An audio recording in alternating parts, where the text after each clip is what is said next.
কদিন ধরে একটা অদ্ভুত পরিস্থিতির মধ্যে আমি রয়েছি। সকালবেলা ঘুম থেকে উঠে মনে হচ্ছে দুনিয়া পাল্টে দেব, আমি খুব ভালো মানুষ। আর রাতে মনে হচ্ছে আমি খুব খারাপ একটা মানুষ।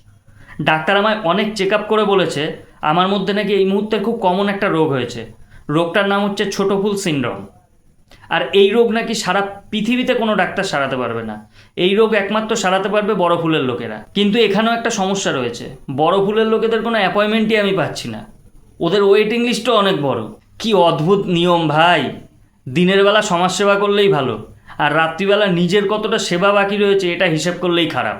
খারাপদের কিন্তু একটা স্পেশাল খাবার রয়েছে, ওরা ওই খাবারটা খুব ভালো খায়, কাটমানি।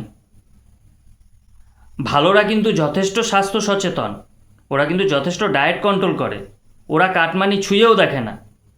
ওরা মাঝে মাঝে একটু কমিশন খায়, তাও ডায়েট কন্ট্রোল করে। এসব ভালো খারাপ সবই প্রকৃতির খেলা। প্রচণ্ড গরমে যেমন গরম খারাপ, আবার কাঁপুনি ধরা শীতে কিন্তু সেই গরমই ভালো। আবার প্রচণ্ড শীতে শীত খারাপ, গরমের সময় কিন্তু সেই শীতটাই ভালো। আর এই শীত আর গরমের মধ্যেখানে পড়ে খিস্তি খায় কে? খিস্তি খায় বর্ষা। গরমের দিনে বৃষ্টি হলেও পাবলিক খিস্তি মারে, দূর শালার বৃষ্টি। শীতের দিনে বৃষ্টি হলেও পাবলিক খিস্তি মারে, দূর শালার বৃষ্টি। আর গরম আর শীতকে যখন যার যেরকম দরকার সে সেরকম ভালো খারাপ বানিয়ে দিচ্ছে। এসব প্রকৃতির খেলা। আমরা সাধারণ মানুষ, খেলা হবে, আমরা খেলা দেখব।